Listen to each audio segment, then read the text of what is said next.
Um prazer voltar a uma terra de tantos intelectuais, onde tantos e tantas pessoas se destacaram, nascendo aqui ou fazendo carreira aqui, como o Padre Vieira, que fez carreira aqui, Gregório Matos e Guerra, Castro Alves, Rui Barbosa e tantos outros juristas, poetas e grandes pensadores. E pediram nesse final de ano para eu falar de um tema que eu vim refletindo, um tema sobre o qual acabei de gravar um livro junto com o professor Clóvis de Barros Filho. Gravamos um livro sobre felicidade. E aí temos que fazer a pergunta mais ou menos óbvia, se quem grava livro sobre felicidade deve ser feliz. É uma pergunta que eu vou tentar desenvolver ao longo da palestra, por favor. Nosso primeiro ponto de partida é essa data, 200 anos da elevação do Brasil a Reino Unido, a Portugal, ou seja, formalmente, 1815 é o fim do nosso período colonial, juridicamente. A reflexão e a expectativa, porque terminando o ano, em primeiro lugar, todos nós, eu, como a maioria dos senhores, funcionários públicos, eu, funcionário público do Estado de São Paulo, vamos encerrando o ano com aquele sentimento de alívio, graças a Deus, sexta-feira, o recesso, né? Tem ainda que enfrentar uma festa na empresa e depois a gente pode ser feliz, né? Depois a gente pode ser feliz pela frente. O ano termina sempre com as pessoas cansadas e devo dizer aos jovens que isso vai piorando com o tempo. O cansaço vai aumentando e chega um momento, assim na minha fase, 52, que não se resolve com uma noite de sono. São necessários vários dias. Isso vai piorar. Quase tudo cai com o tempo, menos o colesterol e a gengiva. Isto sobe, o resto tudo cai. Então, temos que nos conformar com esse momento de reflexão sobre o que veio, sobre o que passou, sobre o ano que nós enfrentamos, 2015, ano difícil para o Brasil e pior, parece que vai piorar. Parece que vai piorar, não vai ter uma resolução imediata. Aquele sonho de um Brasil desenvolvido que a gente chegou a ter entre a era FHC e Lula, passou, isso não te pertence, sai desse corpo, abandona esse sonho, voltamos a ser o país do futuro, ou seja, onde as coisas ainda não se realizaram. E o final de ano traz expectativas, as pessoas aderem à magia no final, coloque uma cueca vermelha para trazer amor. Imagina o que você atrai, gente, com uma cueca vermelha, né? Um Exu, no mínimo. No mínimo um Exu. Coloque calcinha amarela para atrair dinheiro, pule ondas, põe alguma coisa na carteira, coma sementes de romã, coma sementes de uva, coloque uma fitinha do Bonfim, que agora é feita de material sintético, não cai nunca, né? Vai ter que esperar a segunda volta de Jesus, aquilo não cai nunca mais. Antigamente era material natural, aquilo se desmanchava, agora é um horror fazer essas promessas. Aliás, é curioso que ninguém faz promessas simpáticas, né? Prometo beber uma garrafa de champanhe se eu conseguir, né? Já que Deus é amor, deveria ter promessas desse porte também. É um momento em que todos nós estamos submetidos à expectativa do passado, ao que passou neste ano, e pelo calendário inventado para marcar ciclos solares, ciclos lunares, ciclos agrícolas, um momento de renovação, para aquela crença que os jovens têm muito forte, ano novo, disposição nova, Réveillon, uma nova vida, e nós começamos a ter um pouquinho menos, mais um ano novo, né? A gente sabe que quem chegou ao Réveillon gordo, chegará o ano novo gordo também, e vai se dispor a perder peso, mas isso não vai funcionar, preciso dizer isso com clareza, não vai funcionar, só vai piorar daqui para frente. Com este espírito alegre, cheio de entusiasmo, começamos então a pensar a partir do conceito de um homem que eu tive o privilégio de conhecer, uma cabeça extraordinária de 91 anos, professor Zygmunt Bauman, polonês de origem, hoje professor da Universidade de Leeds, na Inglaterra, que usou muito o conceito nos seus mais de 40 livros, usou muito o conceito de mundo líquido, mundo sem barreira, mundo sem fronteira. Recomendo muito, e no final fornecerei uma bibliografia que passa pelas obras do professor Bauman, um homem que trabalha, pensa sobre como funciona o amor, a ética, o trabalho, a produtividade neste mundo de barreiras imprecisas. E eu insisto neste ponto, porque este ponto é o ponto que a minha geração, é uma geração de borda, sentiu essa transformação. Eu fui educado para um mundo sólido, eu fui educado para um mundo de definições muito claras. O mundo que eu estou envelhecendo não é mais um mundo sólido. Eu sinto muito isso. Os jovens sentem um pouquinho menos. Então, a começar por uma figura jurídica, que existia no texto chamado mulher honesta. Esse termo desapareceu do código. Não há mais mulher honesta no código, apesar desse auditório estar cheio delas. Mas vocês não existem mais juridicamente. Porque juridicamente, filho bastardo ou filho dentro da união matrimonial oficial não tem mais diferença técnica para fins de herança ou para outros fins. Eu venho de um mundo mais conservador, um mundo onde a noiva que casasse grávida tinha que casar de cor-de-rosa ou bege, porque o branco simbolizava virgindade. Os jovens vão anotando essas palavras antigas, virgindade, depois o tio fala o que é isso, tá? Na França, a virgindade é definida como uma menina feia de 7 anos. Então, vocês podem pensar a partir disso. Bauman está falando de um mundo onde eu não tenho mais certezas como educar meus filhos. Não tenho mais certeza qual um bom projeto político. O socialismo, que era a utopia dominante do século XX, entrou em colapso. Socialismo histórico existe apenas em Cuba, Coreia do Norte e diretório acadêmico da área de humanas. O socialismo deixou de ser uma utopia válida para a maioria das pessoas. Nós vivemos um mundo líquido, um mundo sem forma, um mundo sem limites muito definidos. Neste mundo em particular, eu tenho que fazer uma das perguntas mais importantes, mais difíceis de serem respondidas, se eu sou feliz. Na verdade, é a única pergunta importante. Mas essa pergunta tem um problema, vamos adiante, porque esta pergunta é traduzida quando eu pergunto a um colega, a um amigo, você está feliz? Ele me responde, meus 2 filhos estão bem, né? Comprei um apartamento novo, a gente está saindo de férias, eu fiz uma viagem, troquei de carro. As pessoas me dão termômetros de aquisições pessoais e materiais, mas a felicidade não é definida. Inclusive, parece um pouco de mau gosto ser muito feliz, coisa de gente boba. Gente muito feliz que ri muito. Lembrem que nossas avós nunca riam nas fotos. Nossas avós eram sérias, tiravam poucas fotos e nunca sorriam. Parece que perguntar sobre felicidade, que é um conceito intangível, quer dizer, sem delimitações, é complicado. Vamos adiante para pensar nisso. Parece que felicidade é uma ideia que tem que ser denegada, no sentido que essa palavra tem no vocabulário psicanalítico, que eu não falo aquilo que é importante. Eu denego.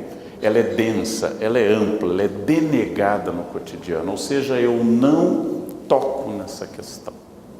Quando eu diria que é a única questão a responder, a única questão importante para responder. Vamos ver. Por exemplo, o fato de ser uma questão tratada pela poesia, a felicidade é considerada pejorativamente uma atividade essencialmente feminina. Mulheres pensam na felicidade, homens não. Mulheres casam para ser felizes, homens casam pela televisão e a comida. Alimentando o marido e botando uma tela grande, ele está bem. O resto ele vai para bodas de ouro, nunca questiona a instituição do matrimônio. Galinha frita, cerveja e televisão, o Homer Simpson nunca vai querer cair fora dessa relação. As mulheres querem conversar, as mulheres querem dar a mão, discutir relação, não? Discutir relação. É muito curioso, se vocês imaginarem, que a iniciativa do casamento é uma iniciativa feminina, mas a vivência dele é um prazer para o homem. É a mulher que propõe, que pensa, que faz o dia da noiva. A noiva entra no altar da igreja, pela nave da igreja, totalmente serena, porque ela escolheu tudo, flores, a roupa das madrinhas, a música. O noivo entra admiradíssimo de tudo que está ocorrendo naquilo, que ele não tem a menor noção de quem providenciou aqui. Pode até ter pagado, mas ele não tem a menor noção além do dinheiro. Ele é convidado para a festa, mas é porque fica chato não ter o noivo, mas ele é absolutamente secundário. O casamento é a noiva. O noivo entra, mas a gente fica de pé quando a noiva entra. É sobre ela que o padre, na Igreja Católica, impõe uma bênção de fertilidade. A noiva é simbólica, ela é entregue de um dono ao outro, do pai ao noivo. Essa é a simbologia patriarcal do casamento. Mas é muito curioso que esta felicidade matrimonial, ela tem uma questão interessante. Segundo o IBGE, a maioria absoluta dos divórcios litigiosos tem iniciativa feminina, 75%. É a mulher que quer casar e a mulher que quer separar. Provavelmente porque ela quer ser feliz. O homem não quer ser feliz no casamento, quer que não encha o saco e que tenha comida e tenha televisão. Tendo essas coisas, está pronto. Segundo o IBGE, vamos ver as estatísticas adiante, dos 18 mil divórcios de 2010 não consensuais, 13 mil deram entrada pela mulher. Ou seja, é o dia da noiva, depois é o dia da divorciada. Os homens não gostam de trocar, porque o homem casa com conceito, a mulher casa com indivíduo. O homem casa com conceito. Então, os homens não têm a iniciativa do divórcio. Logo, casamento, que é um poderoso elemento para discutir felicidade, casamento é pensado como instituição de felicidade pelas mulheres. Adiante. Mas vamos pensar de uma outra fonte um pouco mais trágica, o suicídio. Segundo a ONU, dado mais confiável do planeta neste momento, de cada 100 mil habitantes, a média mundial de suicídios, que seria a falência absoluta da esperança.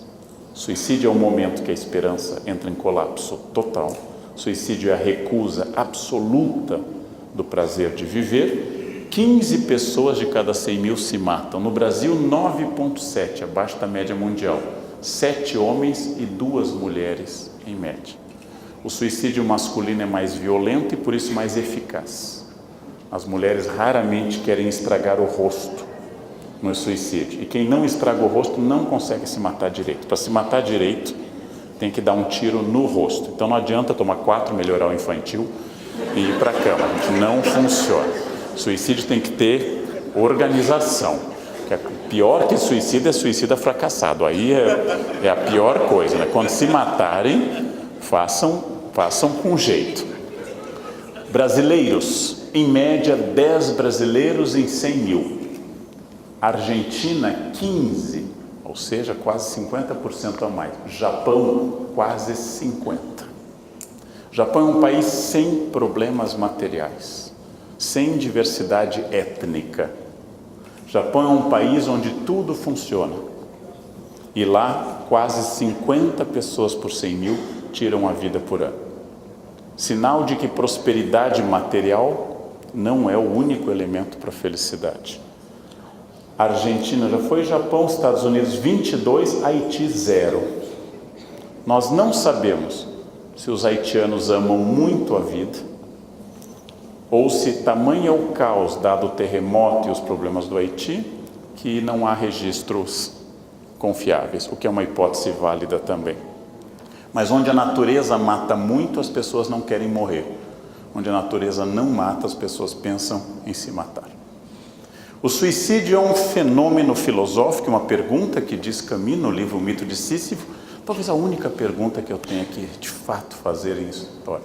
Por que é que as pessoas não se matam? Fernando Pessoa ironiza esse sentimento, mas eu tenho que pensar desse jeito para tomar alguns exemplos que eu quero analisar. O intelectual Stefan Zweig, um grande intelectual judeu austríaco, conseguiu fugir da barbárie do nazismo. Chegou ao Brasil em plena Segunda Guerra Mundial, acompanhado da esposa, tendo visto o horror dos campos de concentração, tendo visto o desmoronamento da civilização que o havia formado, conseguiu chegar ao Brasil. A ele, celebrado aqui por todos os intelectuais brasileiros, como um dos grandes escritores do século XX, foi dado um sítio em Petrópolis, onde havia uma natureza maravilhosa, na Serra do Rio de Janeiro. Para lá ele foi com a esposa, num sítio perfeito, com laguinho, araras, tucanos, na época que se podia ter essas coisas, e logo em seguida ele se matou com a esposa, no paraíso. Fez um pacto de morte com a esposa e os dois se mataram. A morte de Stefan Zweig, escreveu o livro Brasil, País do Futuro, cheio de entusiasmo para o Brasil. Stefan Zweig se matou, no momento em que a vida se tornava simpática a ele, porque não superou a memória e a dor do Holocausto. Mas vamos pegar um outro caso. O nosso ex-vice-presidente da era Lula, que teve um câncer agressivo no abdômen e foi cortando o intestino em quase 20 intervenções cirúrgicas. E a cada nova intervenção cirúrgica dolorosa, como tudo que mexe com o abdômen, ele saía do hospital mais animado, dizendo que agora ele ia vencer. Stefan Zweig chegou ao paraíso e se matou. O ex-vice-presidente José Alencar estava no inferno das UTIs e cada vez mais animado, entusiasmado e levando adiante o projeto. Adiante, até que ele morreu. Não sei se foi por causa desta visita. Talvez. Ele estava lutando pela vida e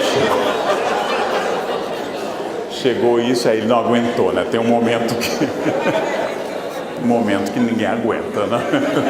Doido, assim, ele teve uma parada com a chegada do presidente Lula, então, mas aí entrou a Dilma aí desliga os aparelhos. Brincadeira. O inferno é pelo menos. Bem, Marcelo Alencar, José de Alencar, desculpe, morreu até o fim. Caso notável e digno de nota mesmo. Até o fim, lutando intensamente pela vida e perfeitamente consciente de que ele queria viver. Não parece haver uma lógica entre o que move Stefan Zweig a se matar e Alencar a querer viver. Quer dizer, que motivo tem para viver um homem que passou a habitar em UTIs tanto tempo e a receber essas visitas? Que motivo tem essa pessoa? Vamos ver. Vamos pensar num clássico do cinema, Cidadão Kane, no qual Orson Welles filma, muito jovem ainda, um milionário da imprensa. Um milionário que tinha tudo, tinha a total plenitude material. Quem seria eu se eu tivesse dinheiro para tudo, para o que eu quisesse? O que seria da minha vida se eu escolhesse tudo que eu quisesse comprar, todos os empregados que eu quisesse aproveitar? Seria a vida plena? Aparentemente sim, porque muita gente joga nas loterias. Muita gente identifica esse dinheiro como uma forma de atingir a felicidade neste mundo. Muita gente faz isso. Aí temos que perguntar às pessoas que têm esse dinheiro. Segundo o filme, ele só queria uma coisa, um trenó da infância, Rosebud. A única coisa que ele desejou a infância toda. Voltamos à dúvida inicial. Pessoas que superaram crises, como Stefan Zweig, pessoas milionárias, como o Cidadão Kane, não encontram a felicidade. Essas pessoas, de novo, podemos lançar sobre elas a pergunta que determina o sucesso ou o fracasso de uma vida. Por que é que 2 ou 3 irmãos, criados pela mesma mãe e pelo mesmo pai, saem tão diferentes no plano da afetividade, da realização familiar e do êxito material? Por que é que pessoas tão parecidas são alvo de tanta diferenciação? O que faz essa determinação a esse respeito? Vamos examinar sempre casos concretos para não discutir por enquanto conceitos abstratos. Eu visitei já algumas vezes, o ano passado de novo, o país que é considerado o país mais feliz do mundo, o Butão. Ao lado do Nepal, em cima da Índia, o Butão é um pequeno reino budista, onde praticamente não há violência, e lá o rei, pai do atual rei, criou o índice de felicidade para contrapor ao produto interno bruto. Como o Butão não tem produto interno bruto, ele falou de um índice de felicidade, e o Butão se considera o país mais feliz do mundo. Vamos ver as bases dessa felicidade. O Butão é o país que, como quase todos os países da Ásia, especialmente budistas, pinta falos, pinta pênis eretos por todos os lugares. Nas casas, nas ruas, existe na forma de estátua, de pintura, nas paredes. É um gesto, é uma figura de boa sorte. E é o país que, apesar de ninguém consumir, é coberto de campos de maconha. Bom, aparentemente aí está a base da felicidade do Butão. Cannabis em grande quantidade e falos eretos. Mas, curiosamente, são as duas coisas que que os butaneses não dão importância, porque não consomem a maconha que cresce espontaneamente pelo meio das ruas e avenidas. Tinfua, no estado do Butão, é coberta de campos e campos de maconha, coberta, e ninguém aparentemente consome. O Butão é um país feliz, provavelmente, porque oferece pouca condição das pessoas desejarem muito. E desejar muito é um elemento importante para a infelicidade. Vejamos isso, por favor. Os budistas consideram que a vontade de ser feliz causa infelicidade. Para o budismo, o eu se apega ao que é prazeroso e o eu quer essa tradição de felicidade. Eu conto uma parábola budista pessoal. Eu fui à Ásia umas 4 ou 5 vezes, à China, de voo de classe econômica. 27 horas no avião, chegava lá humilde, curvo, né, fazendo genuflexão para as pessoas. Aí, pela primeira vez, me pagaram para ir de executiva, um paraíso. Fui mais 8 ou 9 vezes de executiva para a China, para a Índia, para o Japão. Fiz que felicidade, que voo bom. Como é que eu pude andar na econômica? Há alguns anos, pela primeira vez, me pagaram primeira classe. Eu disse, meu Deus, como é que eu ia na executiva? A primeira classe é um paraíso. Quando o avião aterriza, você lamenta que a viagem foi tão rápido a esse respeito. Ou seja, eu tinha chegado a um novo patamar de exigência que tornaria infeliz os patamares anteriores. O ano passado, voltando do Japão, pela companhia Etihad, na primeira classe, felicíssimo, mostraram o folheto da nova classe da Etihad, Residence. 4 lugares com cama king, chuveiro, e um mordomo treinado no Hotel Ritz de Londres, um lobby onde você confraterniza com seus amigos milionários num bar, só para 4 pessoas, $38 mil a passagem. Eu olhei para aquela minha primeira classe, limitada, pequena, aquela caminha estreita, aquele cobertorzinho, e pensei, a felicidade é a residence. Segundo os budistas, se eu passasse a viajar de residence, o que ainda não aconteceu, segundo os budistas, isso seria transferido para uma nova etapa. Quando eu era mais jovem e o dinheiro era escasso, eu me divertia mais. Hoje que eu estou mais estável e mais velho, eu não quero me divertir. Ou seja, me torno econômico por força da idade. E passo a não desejar mais coisas. Eu já fui para a Europa com 18 anos sem reservar hotéis. Hoje eu não vou à praia de Santos sem uma planilha Excel, tudo acertado, porque envelhecer é ficar mais prudente, ou seja, covarde.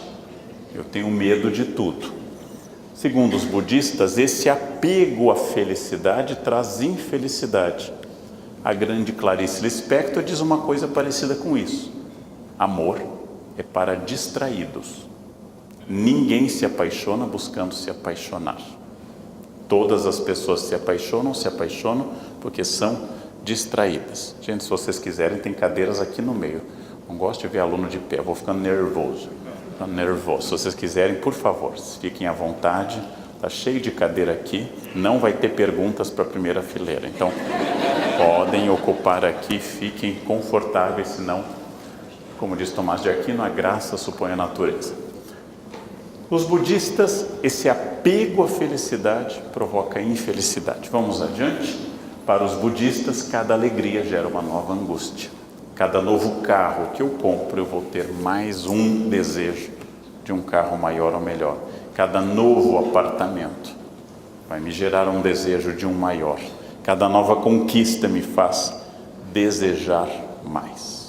Segundo os budistas, nós não somos felizes porque desejamos incessantemente. E nós temos que cortar, para os budistas, o elo do desejo. Tanto evitar coisas ruins, que a gente entende muito, mas também de ficar desejando coisas boas. Adiante? Para os budistas, a impermanência é a chave do universo. Tudo passa. O budista tem essa lógica de taxista, tudo é passageiro. Tudo é absolutamente passageiro. Nada me pertence, nada é meu. Tudo vai ser etéreo vai desaparecer e o desapego é a norma. Eu tenho que pensar permanentemente no desapego para ser feliz. Eu tenho que comprar um copo e já imaginar que ele vai quebrar. Eu tenho que dizer que ele vai me servir 1, 2, 10, 100 vezes, na minha mão 2, na mão da minha empregada meia. Ele vai me servir esse número de vezes e aí ele vai desaparecer. Ele vai ter cumprido um papel. Eu tenho que me desapegar de todas as coisas, como os budistas do Tibete fazem mandalas, levam 2 anos para fazer uma mandala artística e ao final desmancha. Desapego absoluto. Os budistas da região central budista da China que eu visito, Wu Taishan, fazem com um pincel de caligrafia. Em mandarim tem um nome fácil de guardar, Fude, o pincel de caligrafia. A primeira palavra que os alunos guardam em mandarim. E aí eles fazem escrita com água no chão, no sol. E aí você diz, mas o sol vai apagar. E eles dizem, também vai apagar o que você escreveu no papel. Só o tempo aqui, tudo passa. Desapego é a margem para eu ser feliz. Não muito, nem pouco, nem fazer jejum que eu pense em comida todo o tempo. E nem me empanturrar que eu pense em comida todo o tempo. O caminho do meio. A virtude do equilíbrio. Segundo Buda, a mão é a medida de cada refeição. Esta é a quantia que eu vim ao mundo para comer de arroz em cada refeição. Bom, um programa radical e anoréxico para vocês se alimentarem. Adiante. A grande proposta do budismo é controlar a ilusão do eu que nos impede de ser felizes. Vamos pegar o exemplo, sempre perigoso, porque suscita sentimentos variados, do amor que nós consideramos mais despojado no mundo, que é o amor materno. O amor mais gratuito na nossa cultura, que é o amor materno. A mãe que está em casa e o filho sai para a noite, o filho não atende telefone de mãe, isso é uma regra universal. Atende todo mundo, vendedor de plano de saúde, mas o telefone da mãe, não. E a mãe não tem notícia e fica angustiada. Quando o filho entra, a mãe tem uma descarga de adrenalina furiosa. Eu estou aqui a noite inteira, estou angustiado, você não deu notícia, etc, etc. Vamos refletir sobre isso. Se a mãe tivesse zelo apenas no bem-estar do filho, quando ele voltou a casa e estava bem, o que ela faria? Dormir tranquila, porque meu único objeto de angústia acaba de se revelar inútil, não precisava me angustiar, ele estava bem. Mas a mãe está focada, você me deixou a noite toda acordada, eu estava preocupada, não entra o filho aqui. E eu estou pegando mãe, imagina amigo. Eu estou pegando categoria mãe. A ilusão do eu é uma ilusão importante, é uma ilusão que nos abastece. Eu já dei esse exemplo em várias palestras. Voltem hoje a casa, ao retornarem deste dia, cheguem a casa e digam a expressão, eu estou cansado. O que os senhores ouvirão em 100% das vezes? Eu também. Quem está casado há mais de 12 horas sabe que a resposta é essa. Eu também. Eu também. Mas, desiludido com o fato da minha esposa não estar entendendo o grau do meu cansaço, eu digo, mas eu acordei às 6. Aí eu acordei às 5, ela diz. Eu tenho uma dor de cabeça, eu tenho um tumor. É uma concorrência permanente. O eu nos ocupa inteiramente.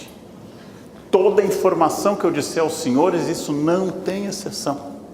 Qualquer bobagem que eu afirmar, eu, Leandro, sou de aquário, o que eu vou ouvir? Eu sou peixes. E eu não perguntei. Não importa o que eu disser, o meu mais velho tem 19, o que eu vou ouvir? O meu tem 20. Eu vou ouvir sempre uma conversa em paralelo, aquilo que só se encontra no infinito. Definição de paralela. Chamamos a isso conversa. Nossa, hoje eu tenho que voltar correndo para casa. Eu não, hoje eu posso ficar mais. Né? Eu não posso beber que eu tenho azia. Não, eu nunca tenho. Ninguém me escuta.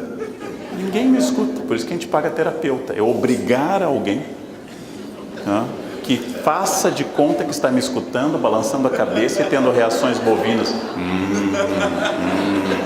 Também provavelmente não está escutando. Nós não nos ouvimos, porque nós somos seduzidos pelo eu. Para os budistas essa é a chave da infelicidade. Eu só escuto a mim e o mundo me desafia. Paulista tem um costume que eu acho fascinante. Sou um antropólogo daquela cidade, onde eu moro há 28 anos. Paulista, assim, começa a chover, diz: só porque eu não trouxe o guarda-chuva é que choveu. Ou seja, as nuvens cúmulos nimbus estavam na divisa do Paraná, olhando eu sair de casa. Quando elas viram que eu saí sem guarda-chuva, elas avançam, inundam 11 milhões de paulistas, 17, quase 18 na Grande São Paulo, porque eu, Leandro, esqueci o guarda-chuva. O meu poder, gente, é abismal. Só fez frio hoje porque eu não trouxe o casaco. Só porque eu não trouxe. Justamente hoje que eu estou com pressa, o trânsito engarrafou. O trânsito engarrafa todos os dias, independente da minha pressa. Esta ilusão do eu, ela é um elemento poderoso para eu pensar se é possível eu ser feliz, inclusive se é possível ser feliz com alguém, já que eu não olho para ninguém.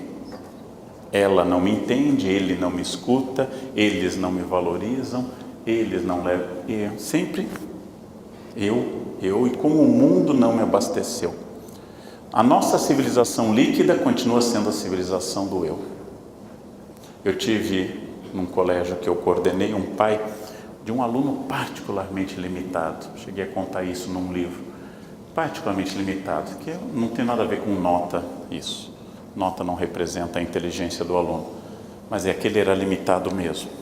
E o pai chegou na reunião e me disse: professor, meu filho é um pouco gênio.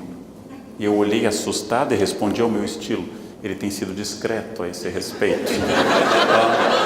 E o pai sorriu feliz, porque o filho, além de genial, era humilde. É assustador. Eu gosto de reunião de pais porque eu acabo amando os alunos. Ao conhecer quem gerou aquilo, eu até acho que eles não são tão ruins, né? Podia ser pior o desastre, podia ser pior o que nós estamos enfrentando. As pessoas têm uma ideia de si. Às vezes eu tenho uma pessoa que chega e me diz: professor, eu tenho baixa autoestima. Eu tenho vontade de dizer: não, meu filho, é que você é pouco mesmo, você tem senso de realidade, não é baixa autoestima. Baixa autoestima é quando alguém é muito talentoso, muito bonito e não vê isso. Em você é sinal de sabedoria, você é pouco mesmo, mas não dá para dizer isso, porque uma das características do mundo contemporâneo é que todo mundo é bom, porque não se pode traumatizar ninguém. Eu venho de uma geração que podia traumatizar. As professoras no meu colégio diziam isso: seu mongol, sua anta, vai para pai. Isso aqui é escola, naquilo não tinha, e não tinha bullying também, tinha que correr, se quisesse te pegar tinha que correr, não tinha bullying ainda. Todo o meu eu, que não pode mais ser traumatizado, que não pode ser tocado, que não podem falar, todo o meu eu envolve uma obsessão permanente em torno da minha ideia de como eu sou digno, feliz. E tem um autor que chega a achar que a crise de 2007 ocorreu imobiliária nos Estados Unidos por causa da autoajuda. A autoajuda disse às pessoas, a todo mundo: você tem condições, basta querer, abra uma franquia, você é filho do universo, irmão das estrelas, viva o queijo tofu, unicórnios mágicos, queridos pôneis, você pode, você precisa fazer isso. Só que nem todo mundo pode tudo. Eu não posso várias coisas eu não posso.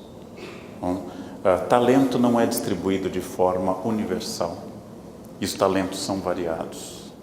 Ou seja, essa ilusão do eu que eu posso tudo, ela é a chave da autoajuda contemporânea, e ela é um problema. Adiante. Os budistas disseram isso, os cristãos, Mateus 5, 6 e 7, os cristãos têm outra ideia. Olhai os lírios do campo, olhai as aves do céu, não tecem nem fiam, entretanto nem Salomão em toda a sua glória se vestiu como um deles. Os cristãos pregam o desapego, tomando esse núcleo duro do cristianismo, Mateus 5, 6 e 7, o desapego. Não se preocupem com as coisas do mundo, vosso Pai concebe. Ou seja, esse desapego é considerado a chave da felicidade do mundo. Onde está o teu tesouro, aí está teu coração. Então não ponha seu tesouro na terra. Essa é a proposta cristã, que ao contrário dos budistas, tem uma ideia de alma e de um Deus, coisa estranha ao budismo, mas parte do mesmo pressuposto: pare de se preocupar tanto. Adiante. O cristianismo herda uma base judaica que diz que a fonte da infelicidade é a idolatria. Idolatria clássica é o bezerro de ouro do Êxodo.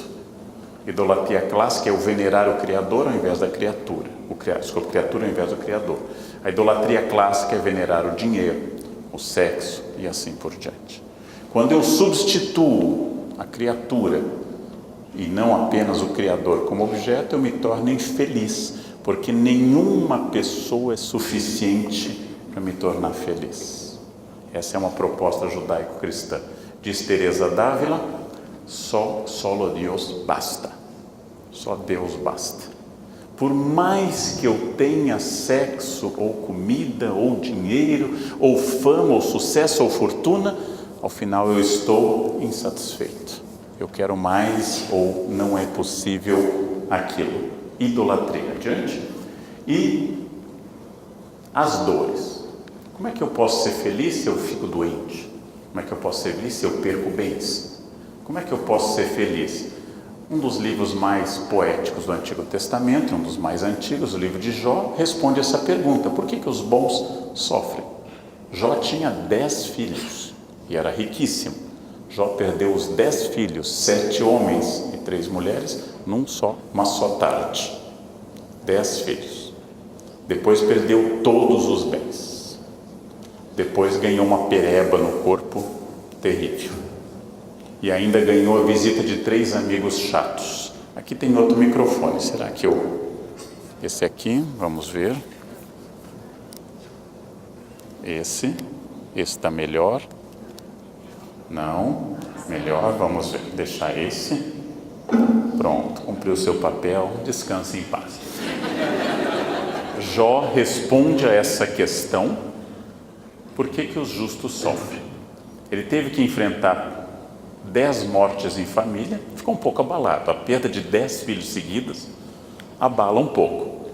Teve que enfrentar a perda de todos os bens, teve que enfrentar a doença física, 3 amigos chatos e a esposa.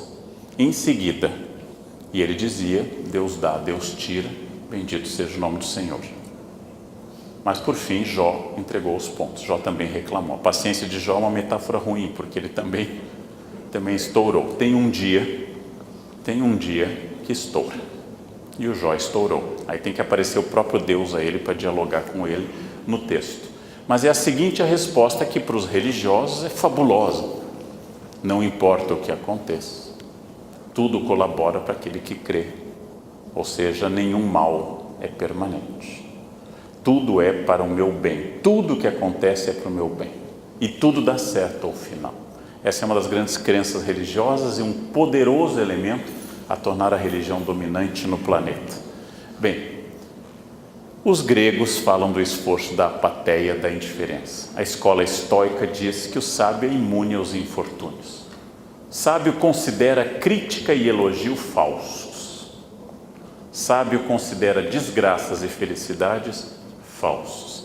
Sábio nunca, como diz Marco Aurélio nas Meditações, imperador romano, nunca parte do ponto de que a sua felicidade tem que estar fora de si. Hoje foi um dia bom porque todo mundo elogiou minha roupa. Isso não é sábio. Hoje foi um dia ruim porque todo mundo disse que eu engordei. Hoje todo mundo diz que meu cabelo está ruim. Eu nunca escuto isso. Eu sou imune a essa questão. O sábio é imune aos infortúnios. Dando um exemplo que eu já dei na gravação de um café filosófico, o sábio nunca se abala com o xingamento, porque o xingamento só tem 2 hipóteses: ou ele é verdadeiro ou ele é falso. Nos 2 casos, eu não posso me abalar. No trânsito de São Paulo é comum se xingar o motorista com 2 referências: uma a quem gerou o motorista e a outra a opção sexual do motorista. Geralmente são os 2 xingamentos mais comuns. Não sei se Salvador tem uma variante isso. O primeiro xingamento: sua mãe exercia atividade sexual remunerada. Se alguém me xinga disso, eu tenho que refletir. Pensem na biografia da mãe de vocês. Era ou não era? Observando minha mãe, tudo indica que não. Dado o grau de aparente infelicidade dela nas fotos, ela devia ser fiel ao meu pai. Ela está sempre azeda nas fotos, então acho que ela era uma dona de casa perfeitamente fiel e religiosa. Se ela saísse por aí giving, acho que ela teria uma outra aparência. Logo, suspeito que minha mãe não era.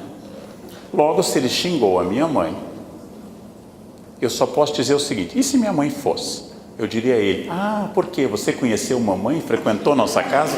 Eu não lembro de todo mundo, mas era um entra e sai naquela ocasião.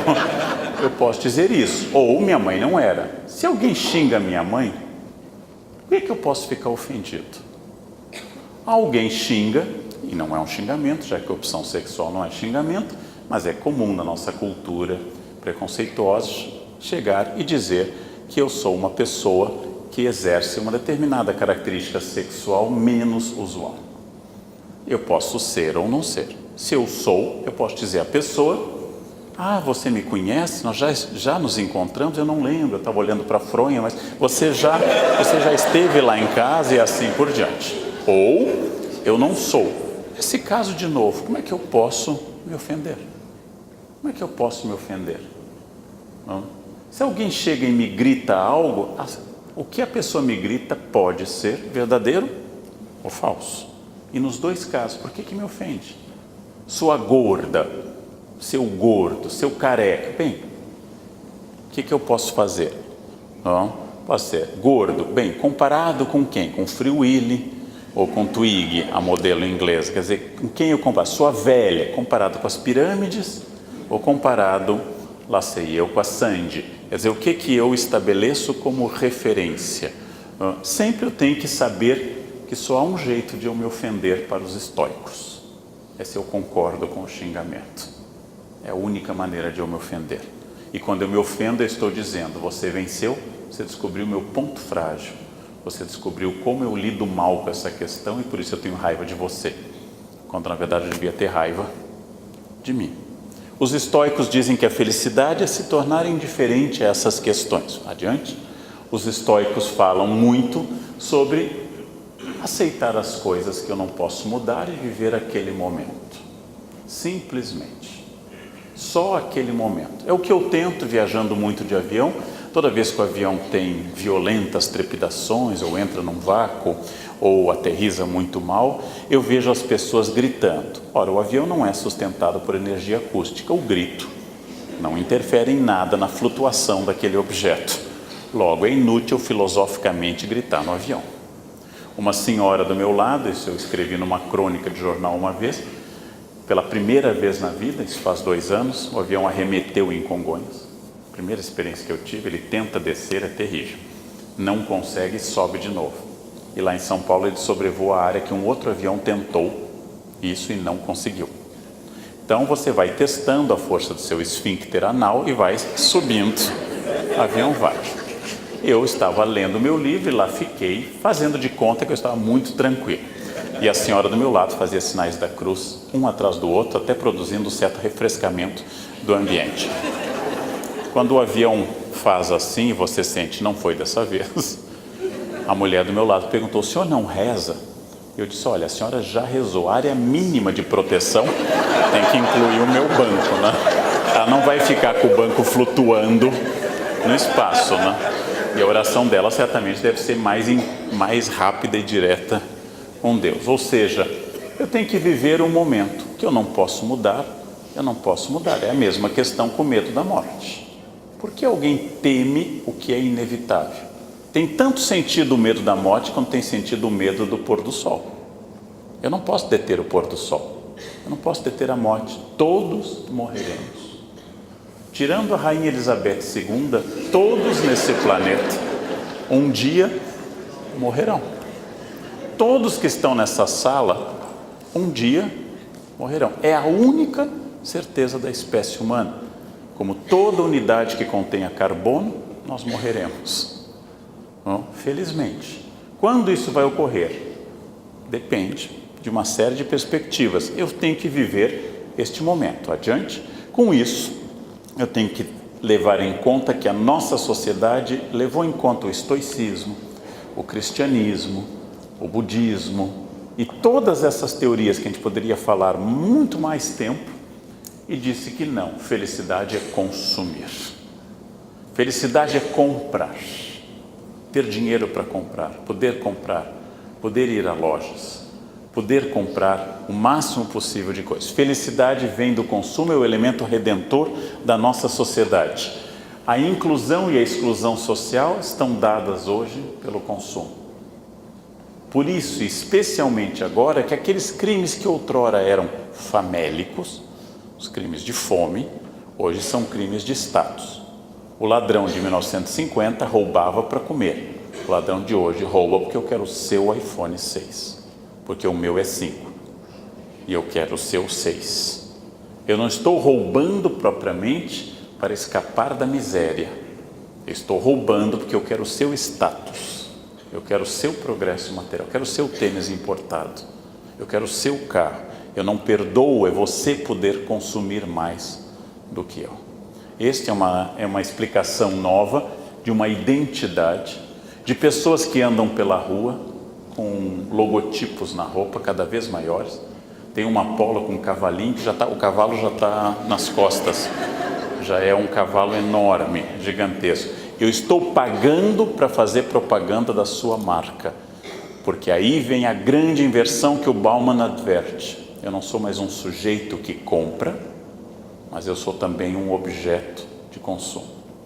Eu sou um outdoor, eu sou um objeto de consumo. Adiante? Essa questão, diz Bauman, que hoje as lojas são farmácias. Por quê? Está deprimido, compra. Está mal, compra. Comprinhas sobem o ânimo de qualquer pessoa. Então funciona como se as lojas vendessem pílulas de felicidade. Bauman sugere no livro 44 Cartas que as lojas sejam autorizadas pela agência de saúde para poder vender e provocar felicidade nas pessoas. Felicidade tem a ver com poder de compra. Para ter esses dois produtos, poder de compra e fama, as pessoas submetem a tudo, inclusive serem internadas na fazenda ou no Big Brother, sofrerem horrores, passarem por provas ridículas, para ao final ganhar dinheiro e fama, destruir toda a sua dignidade para parecerem dignos aos olhos dos outros. Adiante? Com isso, diz também Bauman no livro Uma Vida para o Consumo, a nossa sociedade que é insegura quanto ao consumo, transformou as redes sociais numa maneira de comunicar ao mundo a vida brilhante que nós não temos. Todos levam uma vida genial. Todos comem maravilhosamente, fotografam o almoço e postam, que sempre me impressiona. As pessoas, cada refeição elas postam e colocam. Cada viagem, cada novo episódio da sua vida. Vivemos uma sociedade confessional. Eu confesso para obter curtidas. E essas curtidas garantem para os outros que eu sou feliz, já que a minha insegurança sobre a felicidade hoje é absoluta. Quanto mais bombado o Face de alguém, provavelmente mais vazia a pessoa. Estou com 104 mil no meu, viu? Quanto mais bombado, mais vazia é a pessoa. Porque o consumo redime todas as pessoas. O consumo é um objeto de redenção permanente. E aí diz o Bauman, a sociedade de consumo parece cartesiana. Eu, sujeito, consumo objetos. Isto parece cartesiano clássico. Porém, ele diz que são os objetos que me consomem. Porque eu gasto tudo que eu sou para ter objetos. Me endivido para ter objetos. E suponho que o motivo do Natal é o consumo. E não a família. E muito menos a religião. O Natal é uma festa do consumo, que se estende até abril, o pagamento deste Natal, quando então o imposto de renda causa um novo elemento unificador, que se estende assim por diante, ou seja, os produtos são o objeto que me coordena. Com tudo isso, eu posso pensar que até a fama, vamos supor que essa imagem que os senhores estão vendo, seja de um jovem, vamos partir dessa hipótese, que ganhe mais do que eu. Vamos partir dessa hipótese. Um rapaz de, não sei, 22, tem o Neymar ou 23? 22 ou 23? 23. Bem, a partir do momento que ele é muito rico e famoso, ele passa a ser bonito. Só que não. Neymar é lindo, porque as mulheres ficam enlouquecidas pelo talento dele. Ficam enlouquecidas, estão sempre querendo. Neymar, assim, é um galã. Eu sei, inacreditável, no futuro eles vão rir da gente. Mas por quê? Porque a fama do Neymar é também um elemento de consumo. As pessoas acham que ser famoso é um elemento adorável. E o Neymar, por ser famoso e ter elementos de consumo, ele tem condições de ter uma vida mais plena. Ele é invejado pela vida mais plena. Se juntar a renda do Neymar, do Cristiano Ronaldo e do Messi, nós temos gente que ganha mais do que um funcionário desse tribunal. Mas provavelmente, somados, todos nós somados, e ainda vendendo o corpinho, a gente não chega a isso. A fama se tornou um elemento de consumo importante, que leva as pessoas a buscarem cada vez mais fama como se fosse uma cocaína. Elas fazem de tudo para isso, absolutamente de tudo. Adiante. Eu vou falar da primeira obra que tratou de autoajuda, da primeira obra que tratou de dicas para que as pessoas fossem felizes. Como ninguém mais lê filosofia, literatura, a alta literatura ficou complexa, como ninguém mais lê poesia épica, na década de 30, a sociedade urbana de classe média dos Estados Unidos, surgem livros que começam a dizer o que você precisa fazer hoje para ser feliz. Esta é a primeira obra clássica de autoajuda, Como Fazer Amigos e Influenciar Pessoas. O autor, Dale Carnegie, se transformou num best-seller a partir de 36. Para que vocês não precisem ler o livro, eu vou poupar e sintetizar as ideias. Primeiro, não critique, condene ou reclame. Aí, ele não dá dicas do que dizer então, porque se não puder criticar, condenar, o que eu vou falar num Natal em família, por exemplo, né? Então, não critique, só diga coisas positivas.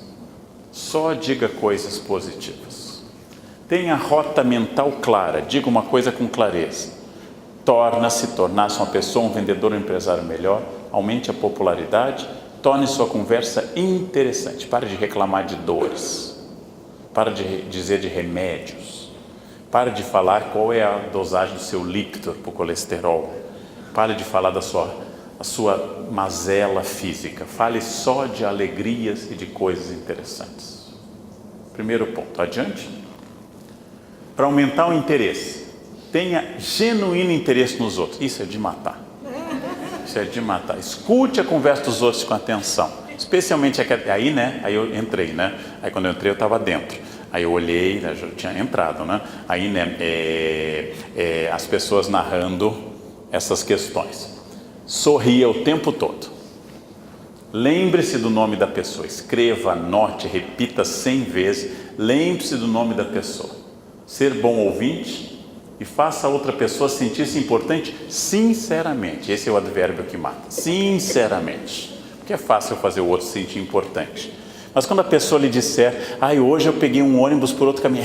Que interessante. E o ônibus foi pelo caminho? Foi. E aí tenha sincero interesse nisso. Eu prefiro me matar. Mas as pessoas têm aqui um guia prático e vou dizer, sem nenhum preconceito, eficaz. Porque é uma pessoa para frente, positiva, que adiciona, que agrega. É o rei do RH. É isso. É isso aqui. Adiante.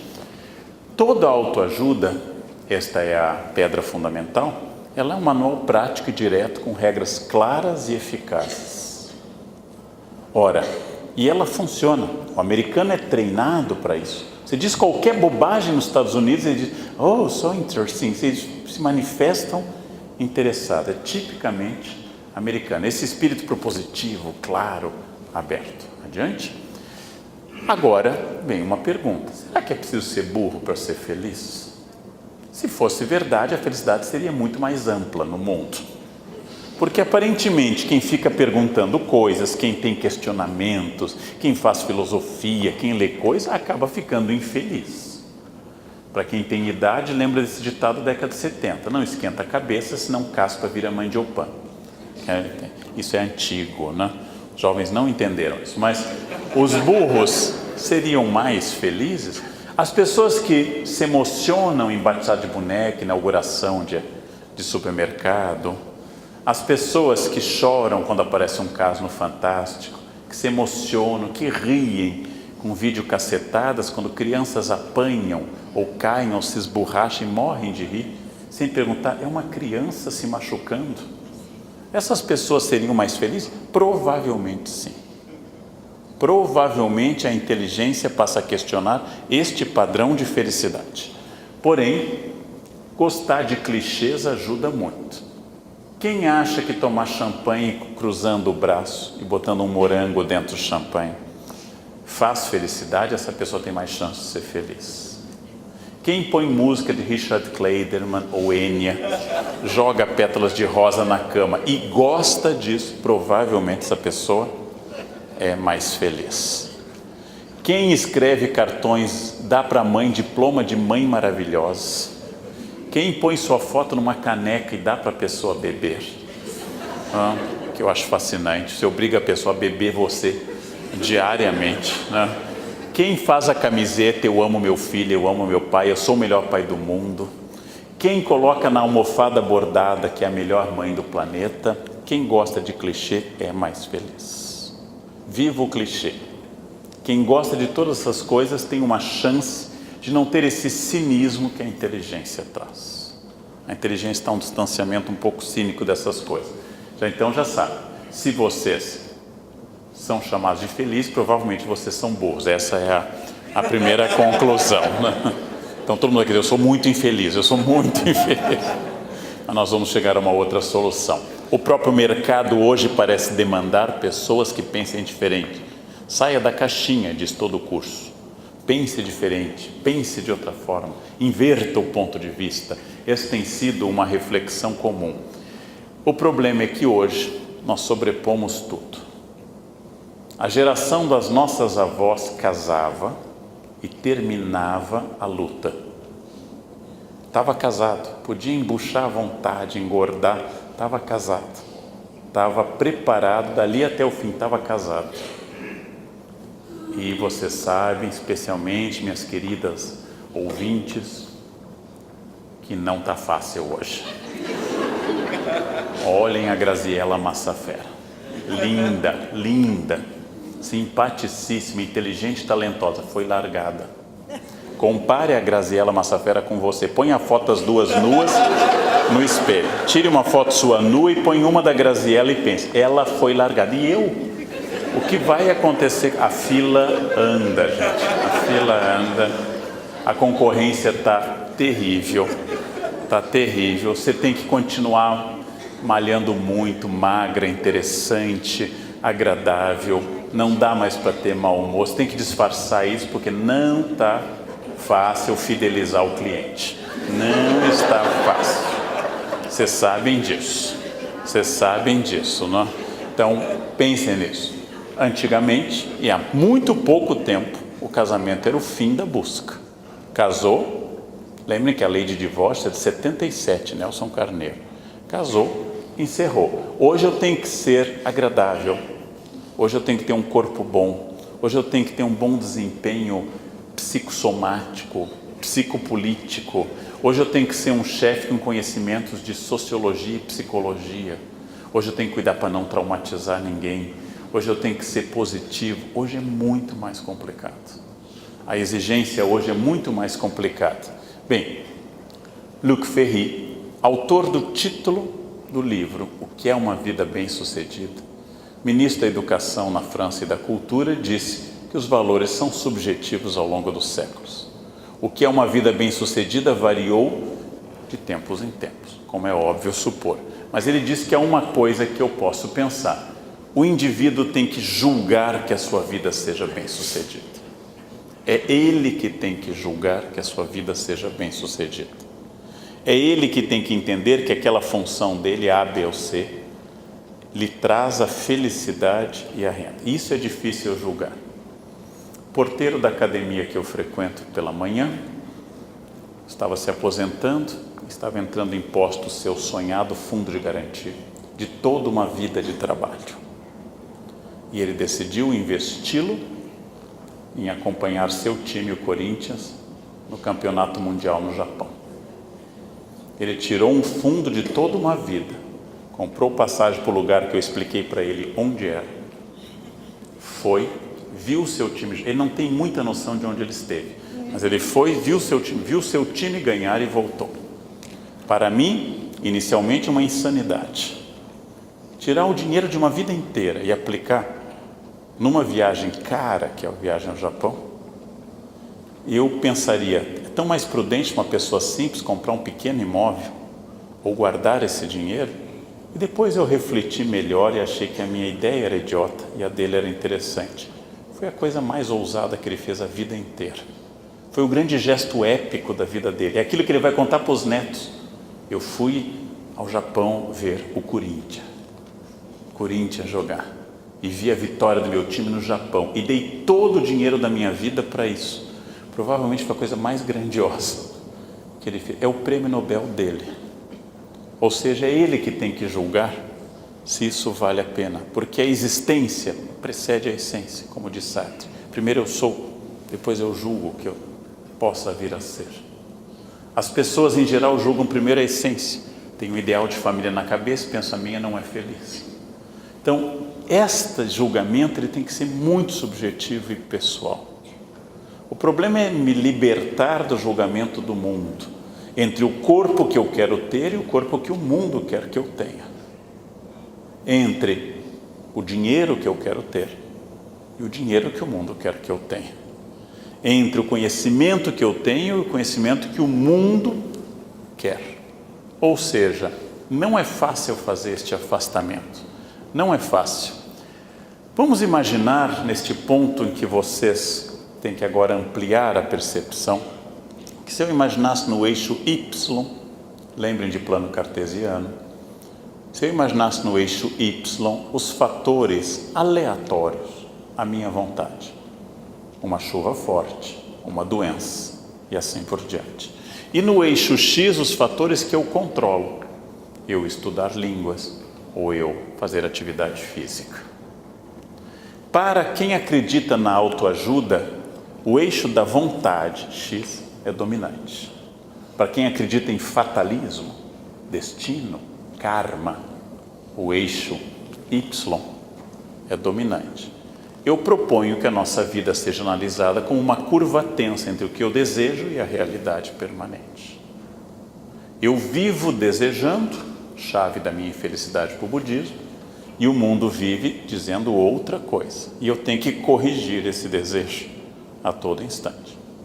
Dia 4 de julho de 2015, este ano, comprei um carro que eu vinha sonhando há muito tempo. Guardei e comprei. Quando a gente vai envelhecendo, os brinquedos vão ficando mais caros. E aí comprei. Dia 7 de julho, 3 dias depois, um taxista entrou no meu carro com toda a força, na contramão, com o sinal fechado para ele. Meu desejo era X, o taxista era Y. Se apresenta agora uma segunda ocasião, o taxista fugiu, estava errado e não devia ter seguro. Eu podia percorrer as ruas de São Paulo à noite, estilo Velozes e Furiosos, e ir atrás dele. Neste momento, de novo, meu desejo foi puxar a vontade. Entre um problema que se apresentava, eu podia aumentá-lo numa perseguição que eu não teria condições de sustentar, que nem sou tão bom motorista e poderia resultar em porcaria maior. Permanentemente o que eu desejo é diferente do que o mundo deseja. Permanentemente eu quero alguma coisa e o mundo quer outra. Permanentemente eu faço uma proposta e o mundo me sugere outra proposta. É essa curva que faz parte do encanto da vida. Eu vou perder tanto peso este ano. Você pode? Claro que você pode. Mas não se esqueça que o peso é afetivo. Ele volta. O peso gosta de você. Ele tem relação pessoal com você. Você o expulsa, ele volta com amigos. Então, você vai lutar de novo. Ou eu não quero perder. Então, vou comprar uma série de calças com elástico e vou ser feliz. É possível também. Vou fazer outro esporte, sumô, por exemplo. Vou fazer outro. Olha, tudo é possível. Resta saber o quanto de X eu quero curvar esta linha de Y. E quanto eu aceito a velha música Vida Leva Eu. enquanto eu aceito uma coisa ou outra. Bem, adiante, é este cruzamento que agora, encaminhando a uma reflexão que pode não parecer, mas é uma das coisas mais difíceis deste planeta, é a ideia socrática, do conhece a ti mesmo. A maior parte das pessoas não tem a menor ideia de quem seja. Tem de si uma ideia completamente acima ou abaixo do que são. Conhece a ti mesmo, ou usando um pleonasmo comum dos livros, conhece-te a ti mesmo, como se eu podia conhecer-te a outra pessoa, mas conhece a ti mesmo, saiba quem você é e seu limite. Essa é uma chave profissional e pessoal. Todos os meus alunos, orientandos, amigos, familiares, eu tenho a sensação, e eles devem ter a mesma comigo, que a gente fala da gente como se fosse uma personagem, que não é aquela pessoa. Conhece a ti mesmo, olha com clareza no espelho e veja quem é você. Quais são seus limites? Físicos, financeiros, afetivos. Quais são seus desejos? Conhece a ti mesmo. Freud morreu em 39 em Londres, fugiu de Viena em 38. Freud morreu fazendo essa pergunta. Pouco antes do câncer consumir sua vida, Freud perguntou: por que as pessoas buscam a infelicidade? E quando a infelicidade chega, elas se surpreendem, como se fosse um acidente.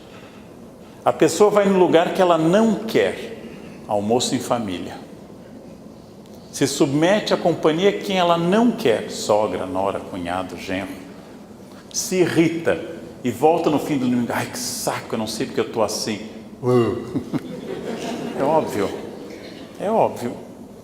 Bom, você está se forçando a fazer uma coisa que não quer, e isto vai ter um peso. Eu posso me forçar a fazer o que eu não quero e ser feliz? Pode, muita gente faz isso com os filhos, se força a fazer o que não quer e é feliz. Mas você tem que saber se você tem essa habilidade. Conhece a ti mesmo, primeiro passo, conhece a ti mesmo. Esta é uma questão importantíssima. Saber quem de fato sou eu, quais são meus limites, quais são meus desejos, o que eu realmente quero. O que eu realmente quero. Eu tenho pistas para isso. A inveja é a pista mais forte. Inveja não é vontade de ter o que o outro tem, isso é cobiça. Quando a pessoa me diz inveja branca, isso é só racismo, gente. Não existe inveja branca, não, que é boa por ser branca. Isso é só racismo brasileiro. A inveja nunca é positiva.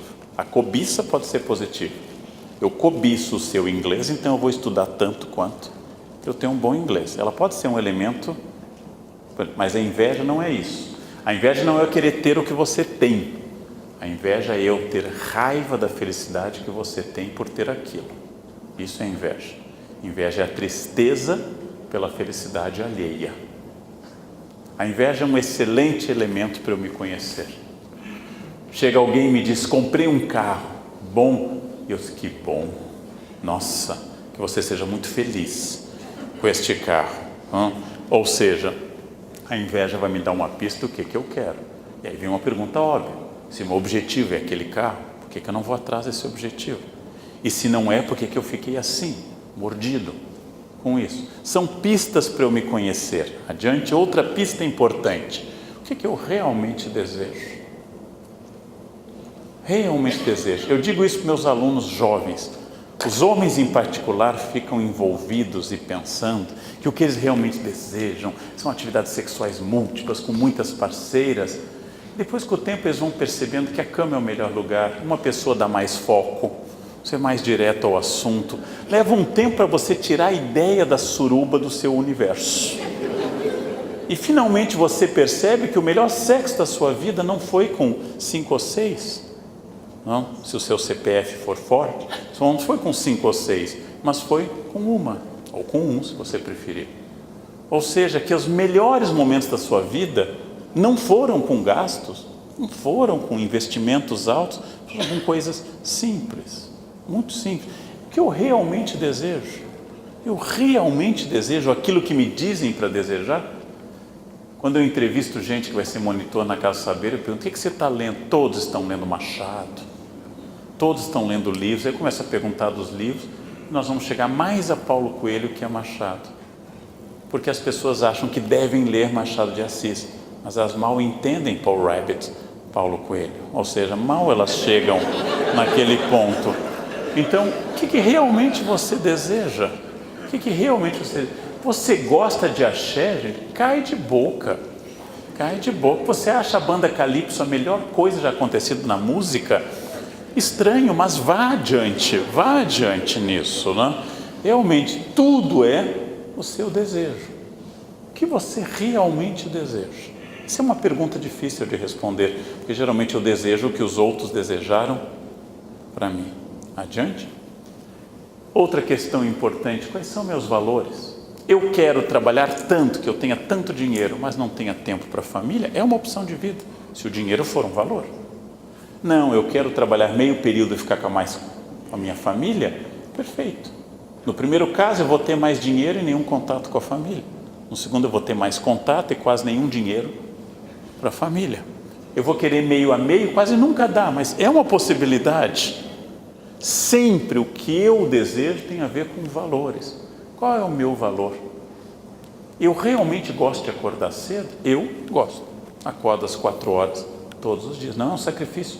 Eu adoro acordar cedo. Logo, eu estou apto a ser camponês. Eu posso plantar. Não, camponeses acordam cedo. Eu não poderia ser porteiro noturno. Eu gosto de dormir cedo e acordar. Um amigo me dizia que eu dormia com as galinhas. Eu disse, não, quem dorme com as galinhas é você. Eu durmo no horário delas. Os valores são fundamentais para isso. Adiante. E a outra questão, além de valores, é o conhecimento, de novo, do que eu quero. A estátua do Rodin, Il Penseur, o pensador, mas o que de fato eu quero? Eu suspeito, e vou lançar isso para vocês como um desafio, que todos sabemos o que queremos. Por exemplo, devo investir mais nesse namoro ou nesse casamento, ou isso é bananeira que já deu caixa? Devo reformar a relação e reencontrar um ponto de equilíbrio, ou não dá mais? Todos que estão aqui nesse auditório e têm alguém, ou até que acham que tem alguém, todas essas pessoas sabem essa resposta. Se eu devo investir, corrigir, aprofundar para melhorar, ou se eu devo dizer que é investimento perdido. Só que nós temos medo dessa resposta. Eu disse isso uma vez numa palestra, depois na semana seguinte o fotógrafo me procurou da palestra e disse, professor, larguei minha esposa graças ao que o senhor aconselhou. Não é isso que eu estou fazendo, gente. Se for, larguem. Se for, larguem. Mas o que eu estou dizendo, você tem essa resposta. Essa de fato é o emprego que eu quero? Esse é o emprego que eu quero mesmo, ou eu estou aqui por inércia? Adiante, conhecimento de si e a consciência do indivíduo como ser histórico. Talvez seja a questão mais difícil para que as pessoas se convençam. O que acontece na minha vida tem a ver com a minha assinatura neste processo. Eu não aguento gente me dizendo, o que você engordou? Tireoide. Todo mundo tem tireoide. Ossos pesados, metabolismo lento. Não sei, eu comi uma alface, ganhei 7 quilos. Sempre mentira, sempre mentira. Por que você não aprendeu inglês? Eu não tenho jeito, eu vou dizer o jeito. Quando as pessoas me perguntam, como é que você consegue ler tanto? É fácil, mas é um segredo que eu não conto para todo mundo. Eu sento na cadeira e estudo. É um segredo muito raro, eu não passo para todo mundo. Né? Nossa, mas você tem jeito. O jeito era sentar sábado à tarde e decorar verbo irregular em inglês. Esse era o jeito, que eu tinha, o jeito para línguas que eu tinha.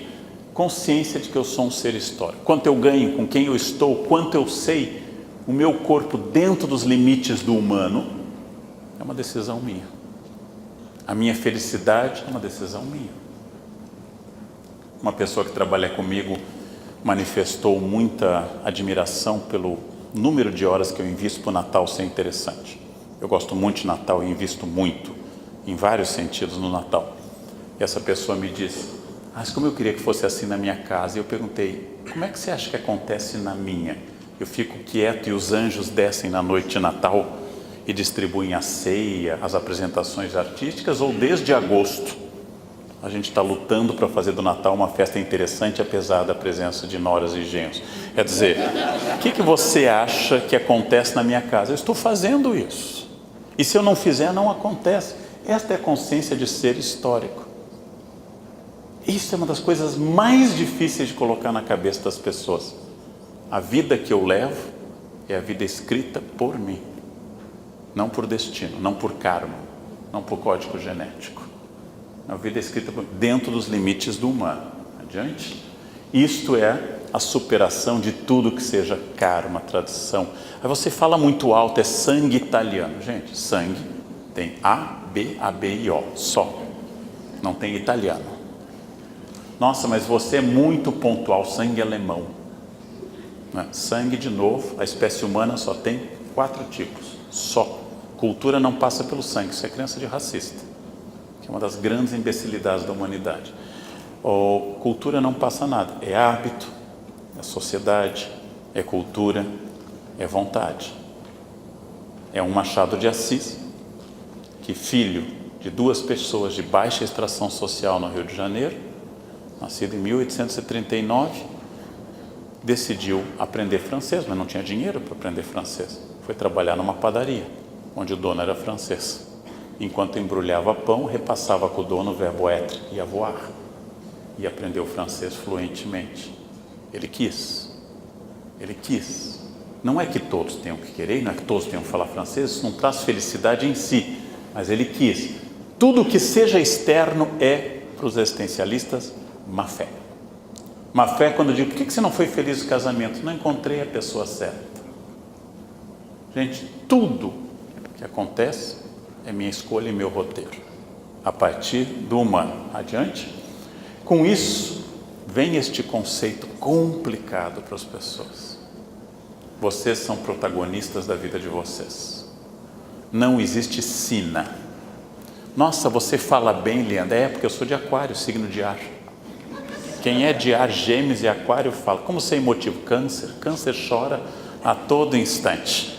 Câncer se emociona com o pôr do sol. Não. Pisciano abraça e fica horas abraçado. Seu gênio é meio bruto. Áries. Nossa, Áries. Como você é vingativo? Escorpião. Escorpião é vingativo, é água profunda. Né? Escorpião diz que te perdoa e 2 anos depois joga na cara de novo. Né? Você é avarento, taurino. Nossa, taurino para guardar dinheiro é uma coisa. Como ela é bonita, Libra é o signo da estética. Tudo isso, gente, é pura e absoluta enrolação. Tudo é absoluta enrolação. É simpático como conversa de botequim, mas é isso que forma o roteiro. O roteiro é escrito por um roteirista chamado você. Essa é a questão mais difícil de convencer as pessoas.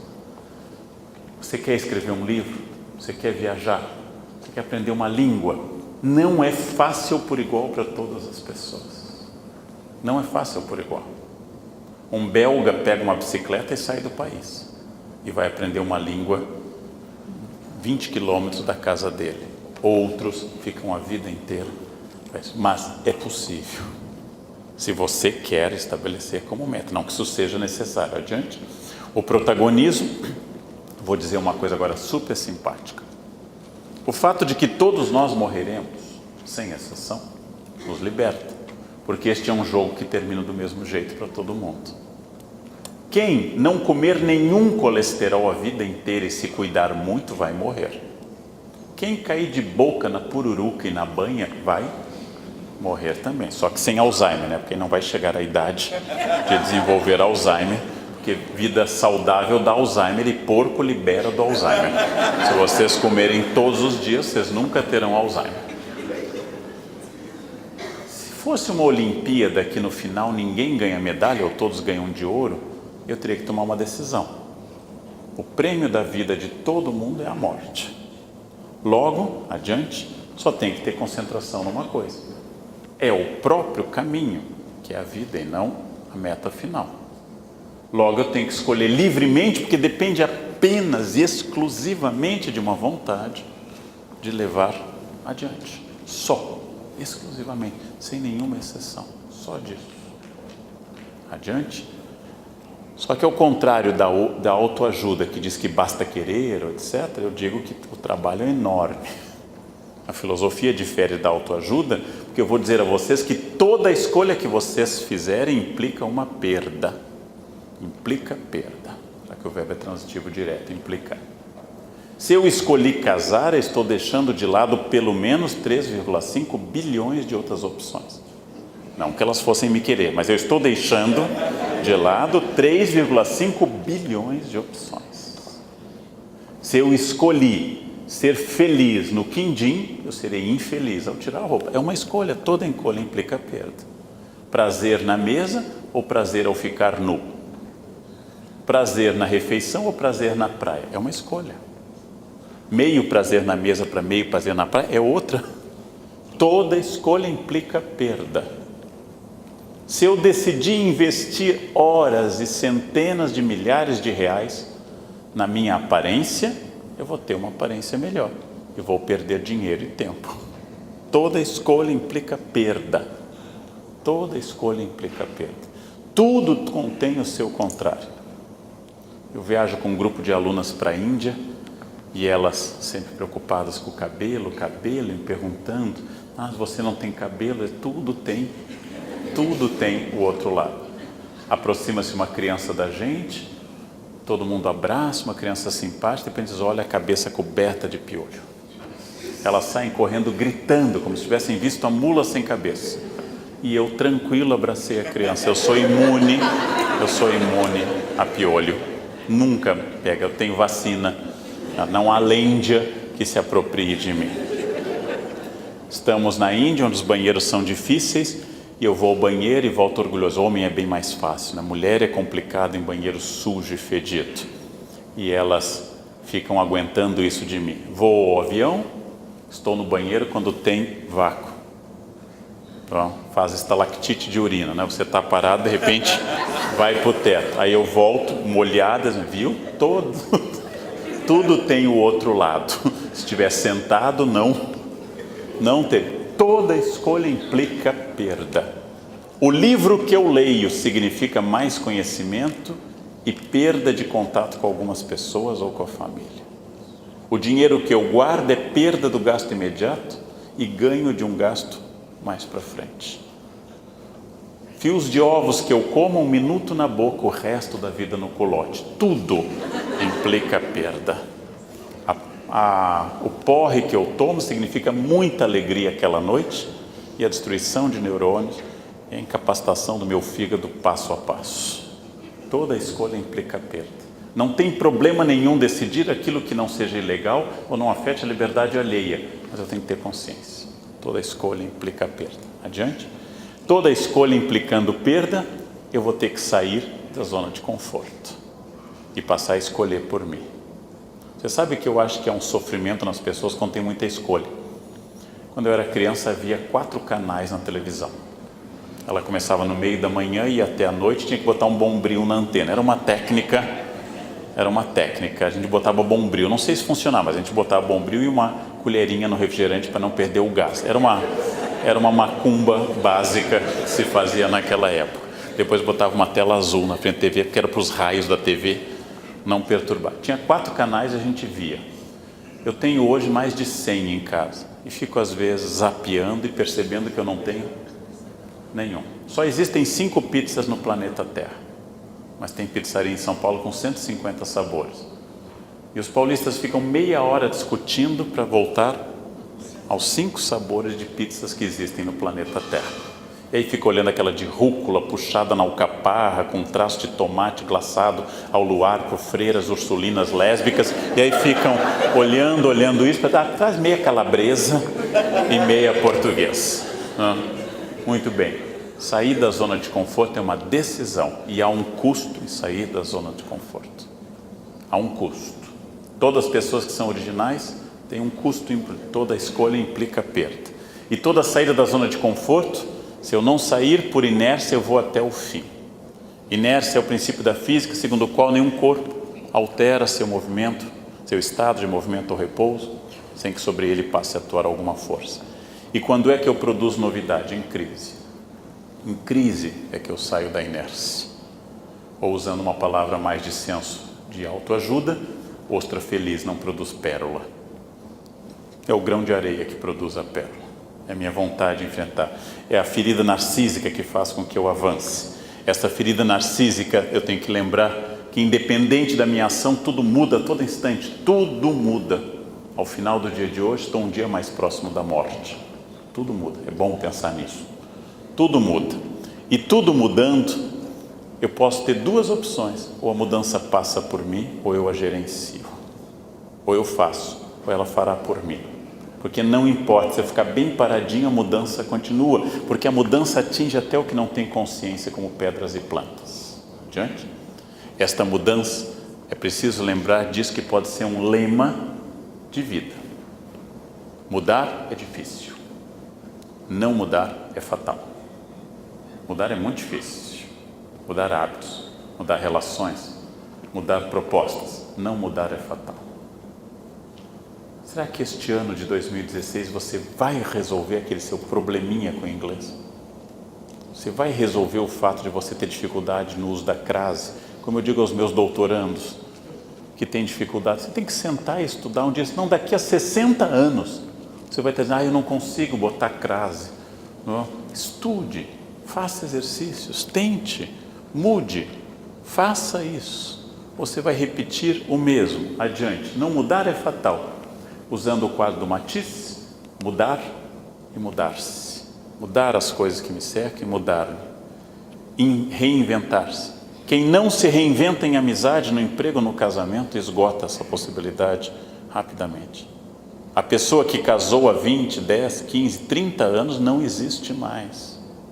Nem as células são as mesmas. Infelizmente, os neurônios são, e cada vez em menor quantidade, mas as células se renovam constantemente. Adiante? E com isso, a imagem da escultora Carlyle, a escultora americana do self-made man, o homem que com consciência e ação está se esculpindo como a sua grande obra, tornar-se sua própria obra, tornar-se a pessoa que investe nisso. Este é um momento bom para pensar isso, fim de ano. Adiante? Essa é a imagem da Carlyle, self-made man. A poesia de Machado, o espanhol, não o nosso Machado de Assis, o Machado espanhol, que é conhecida de todos. Só existem pegadas, caminhante não há caminho, caminho se faz ao caminhar. A poesia de Machado, só há huelas, só há pegadas, eu vou me fazendo. O problema de eu comprar um livro à cabeça do Steve Jobs é que ele não leu esse livro. Ele foi Steve Jobs sem ler o livro, a cabeça de Steve Jobs. O problema de pedir conselho é que quem venceu não escutou conselhos. É a velha história de Mozart, perto de morrer, recebe a carta de um menino de 15 anos de Praga, que pergunta a ele como fazer uma ópera. E Mozart responde: é muito cedo para você fazer. O menino responde, uma terceira carta: o senhor fez a primeira com 9 anos, Bastien e Bastienne. E Mozart responde uma quarta carta: é verdade, mas eu não perguntei a ninguém como se fazia. Essa é a diferença. Ouvir conselhos. As pessoas, quanto mais fracassadas, mais dão conselhos. Como fazer o casamento durar? Tem uns casamentos desgraçados, mas elas dão conselhos. Ouçam todo mundo, sigam o conselho do Hamlet, a todos ofereçam o ouvido, a poucos ofereçam a língua, em qualquer sentido. Mas a todos ofereçam o ouvido. Ouçam o que as pessoas têm a dizer. Elas estão falando sempre delas. Ouçam isso, mas produzam-se, façam isso, tornem-se distintos. Se isso é um objeto, mudem. Adiante, tornem-se diferentes, pode mudar, ou achem felicidade na repetição, que é também possível. Achem felicidade em ser comum, achem felicidade na repetição do óbvio. Achem felicidade, que fazia a felicidade de gente como minha avó. Acho que durante 30 anos o menu do Natal foi a mesma coisa, colocados os mesmos pratos, os mesmos lugares na mesa, até o cheiro da casa era o mesmo. E era feliz assim. Achem a felicidade ou na repetição ou na inovação. E este é o momento, fim de ano, para fazer essa reflexão. A reflexão do quanto eu quero aprofundar, transformar, do que está ao alcance da minha mão. Uma das coisas mais fascinantes da vida é isso. Quando eu tinha 18 anos, estava no meio para o fim da faculdade, eu entrei muito cedo, eu fui fazer o primeiro estágio. de sala de aula com uma época quinta série, hoje não existe mais essa nomenclatura, eu e uma colega, e nós vimos uma aula na quinta série. Eu saí de lá horrorizado, eu não quero isso, que horror, são os demônios, eles gritam, eles estão possuídos por Satanás, aquilo era um horror. Eu saí de lá e disse para minha colega, eu vou fazer de tudo para acabar a faculdade, iniciar o mestrado, porque eu não quero dar aula para a quinta série. Acabei dando um tempo, mas eu queria escapar disso, eu queria dar aula para adultos e não para crianças. Terminou a faculdade, eu me inscrevi. Passados mais de 30 anos disso, essa minha mesma amiga está dando aula para a quinta série, e ela sempre diz que eu tive sorte. Sorte é o nome que o preguiçoso dá para a pessoa que leva adiante seu plano. Sorte é o nome que o vagabundo dá a quem se empenha. Sorte é o nome que o invejoso dá ao empenho alheio. A minha sorte foi atravessar madrugadas estudando. A minha sorte foi vir para São Paulo com uma mão na frente e outra atrás, tentando não tirar de trás para viver. Ou seja, a minha sorte foi essa. A minha sorte foi essa. A minha sorte foi um projeto longo, custoso de carreira. Essa foi a minha sorte, que eu levei adiante. Este é um momento para pensar na sorte. Ao invés de ficar fazendo macumbinhas de ano novo, ao invés de ficar comendo lentilha, não tem um pobre que não coma lentilha, gente. Todo ano, rico não come lentilha, é uma coisa fascinante. E continua comendo. No ano seguinte, come de novo. Ao invés de investir na lentilha ou em alguma coisa assim, troque eventualmente superstição por religião, mas pense no projeto para 2016.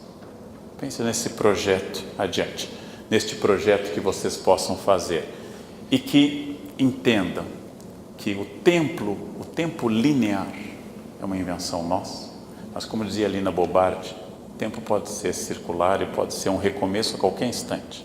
O tempo linear é uma invenção do Ocidente recente, pode ser de fato um ano novo, pode ser de fato um novo momento. Basta uma ação que vai enfrentar o mundo não vai querer, vai nos obrigar a refazer a ação e insistir. Como tudo que é importante na vida, tem que insistir muito, muitas vezes. A recompensa por essa escolha é a vida que vale a pena ser vivida. Me perguntaram uma vez, num debate sobre felicidade, se eu era feliz, e eu respondi qual o único objetivo que eu posso ter, o único critério que eu posso ter. Eu já fui infeliz e hoje eu sou feliz. É a comparação. Ninguém pode saber se é de fato feliz, mas eu já fui infeliz. E hoje o ponto maior da minha felicidade é saber que ela depende de mim, exclusivamente de mim. Então, esta é a vida válida para mim. Nem sempre é fácil. E algumas coisas eu estou querendo abrir mão porque não adiantou insistir. A minha energia não foi suficiente. Mas naquelas que foi possível, se tornou uma vida válida. Adiante? Com isso, gente, eu recomendo a vocês, de Luc Ferry, vários livros. Da minha colega Margarete Hago, um desafio político por uma vida não fascista, uma coletânea de autores, mas acima de tudo Luc Ferry, Aprender a Viver, Vencer os Medos. É um filósofo, não é livro de autoajuda, inclusive não é tão fácil de ler. Ele não vai dizer, pense todos os dias 7 vezes e mande esse PowerPoint para as pessoas, não. Ele vai falar dessa consciência da felicidade e dificuldade com a felicidade que nós temos, que sempre diz respeito à falta, ou excesso, ou alguma coisa desse estilo. É filosofia, não há autoajuda. E adiante, só para ver mais uma lista, depois pode voltar para essa, livros do Bauman, Medo Líquido, o livro do meu colega Pondé, Contra um Mundo Melhor, um livro pessimista de Schopenhauer, pensando sobre o sentido da existência.